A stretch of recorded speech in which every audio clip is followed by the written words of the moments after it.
What's up? What's up? What's going on, y'all? Peace, God. Peace, Earths. I hope y'all all having a grand rising. I could say I told y'all, but I ain't even gonna do that. I ain't that petty. I just wanted to come and address something.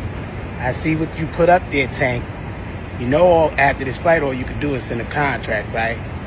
You know, you don't even have to do all that typing. You know Shakur got a match. Y'all handle y'all matches. Y'all know y'all can send a contract. Y'all already know y'all got the belts and we coming for y'all. So y'all ain't said nothing in no Twitter or anything that really matter. Just send a contract. You know we want to fight y'all. And I said it to everybody.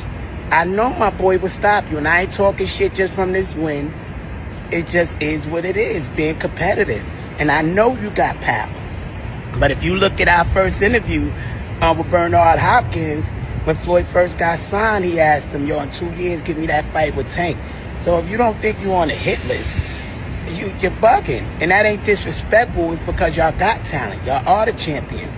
And for us to become the greatest of all time, we got to fight the best in our era. So it ain't disrespect. So I don't want anybody to twist it like it's disrespect against you, Shakur, Keyshawn, Mason. Nah, it ain't disrespect. It's actually honor that we calling y'all gods out, wanting to get in that ring and fight y'all. But I seen your message.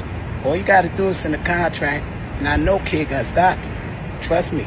Y'all thought I was crazy before. I think I'm crazy now. Send that contract.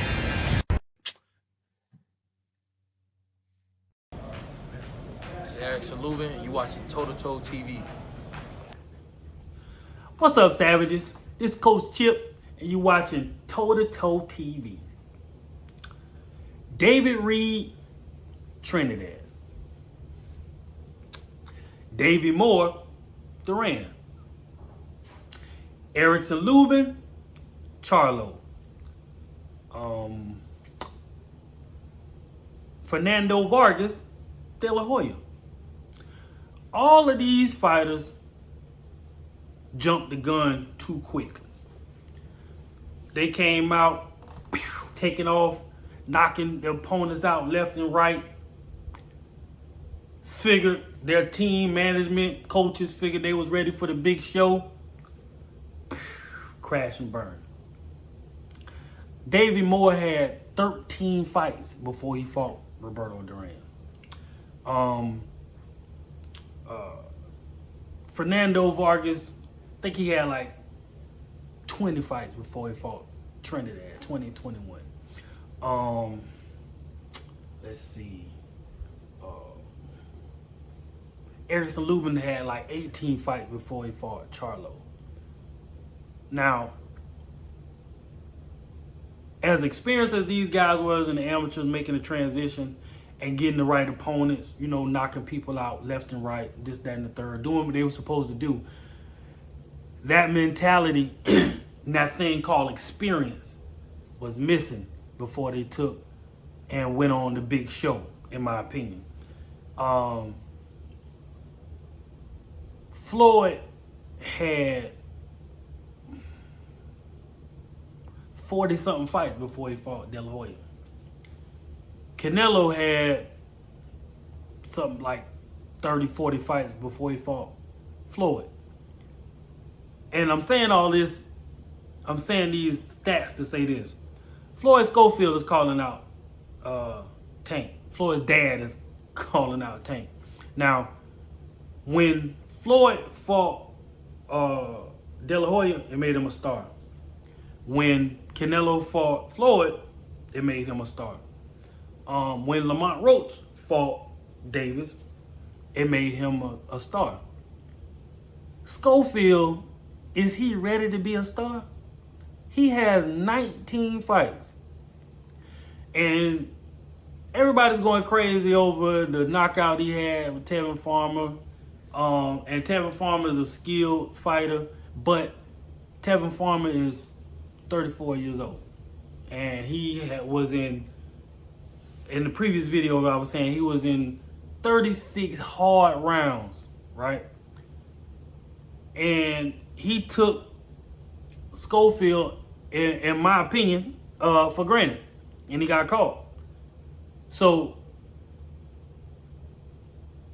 going off of that and saying that you're ready to fight Tank, and people will say, "Oh, we want to see the fights, and the best fight, the best this, that, and the third." But you got the business part of boxing, right? Everybody, the promoter should lose money because I'm ready to see this fight. And okay, I used to be in the music business a long time ago, and I remember I got this phone call from one of the members from the Wu-Tang Clan.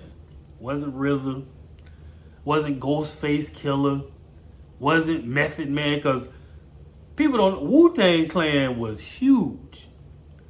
Anyways, long story short, dude calls me and he says that, because I used to do college promotion, and he said that he wanted to be booked in the college promotions for, I think it was either homecoming or spring break. Cool. All right. I asked him, questions and who was he and a member of the group. He said a name I didn't even know who he was talking about. I didn't know this guy from a can of paint within the Wu-Tang Clan. And he was saying how he, Wu-Tang is this, that, and the third. And, I'm in Florida. It's a tourist state, so there's a lot of people from New York. And when they came and did shows in Tampa and stuff like that, it would sell out because there are people here from New York and plus of the music, because of the music. But this guy wasn't relevant. I didn't know who he was at all. So I'm saying that to say this, the relevant Schofield, when it comes to fighting and calling out people, that's a business part of the game. How many tickets have you sold? What's the venue where you performed at, and what's the average ticket sales, and how many seats were in the venue? Schofield can't answer those questions. He's not a ticket seller to be calling out. Tank is one of the faces of boxing. There's argument whether he's the face of boxing, because you got Canelo and things like that, but he is he sells out. There is no doubt with a promoter books Tank and he is whatever venue he's going, you can set those prices of the tickets at the average of $100. Average. And the nosebleed seats, he's going to sell out. Schofield is not that. Not only is he not experienced in boxing, because he only has 19 fights. Not only does he not have the experience, he is not a draw. You have to be a draw. If Schofield was in Texas is a big metropolitan state. There's a lot of cities in Texas that are huge. All right. So if he went into an arena in Texas like how Bud does in Omaha, can he sell it out? Right? Can he sell it out? What can he bring to the table that's going to secure the promoter who's saying, okay, Tank's going to fight this guy, this, that, and the third? It'll be Tank that the people are coming to see. So when you call people out, you got to have, you can have all the skills in the world, but this is a business, this is an entertain. People want to be entertained. All right. They want to be entertained. And he has a lot of knockouts. I mean, he's strong in this, that, and the third, and he got knockouts, but not knockouts like that. You know what I mean? Where he put on with Tevin Farmer, like, oh my God, he's like the modern day Mike Tyson. He's not like that. You know what I mean? But it was a great performance. I'm not taking anything away from him. What I'm saying is the business part of the game. You know what I mean? When you calling people out, it's more to it than what you did. And you don't get me wrong, you're only as good as your last fight. But what is the draw? What is in it for Tank other than paying you? He'll be paying you. He's going to be paying Schofield Sr. and Schofield Jr. They're not paying him. He is who he is, and that's that. So, I think about that a lot of times when people get online and, it's the modern day, this is how you make money online. You call people out. I did a great performance. I knocked out Tevin Farmer. Okay, we ready to fight face Tank. Come on, bro. You still got Abdullah Mason. You still got Keyshawn. Well, Keyshawn moved up to 140, but you still got a lot of people that you got to deal with at 135. You know, and even possibly 140 before you can. Because Schofield look like he's gonna put on some weight. You know what I mean? He's only 22 years old, so it's a lot of people that's in there before you can get that big dog like that, man. That's all I'm saying. You know, you have to look at the business part, the franchise. You're a franchise. You're a walking franchise, and you are a entertainment factor that's selling tickets. That's why when people run to the gate after fights, you know, what did he do pay-per-view? What did he do at the live gate? All of that stuff does matter. That's why it's a conversation about it. Schofield is not selling out nothing. You know what I mean? He's not selling out nothing. Anybody breaking their neck to see Schofield for him to call out Tank. So I always think that stuff is interesting, and people forget that part of the business a lot because they want to see a fight.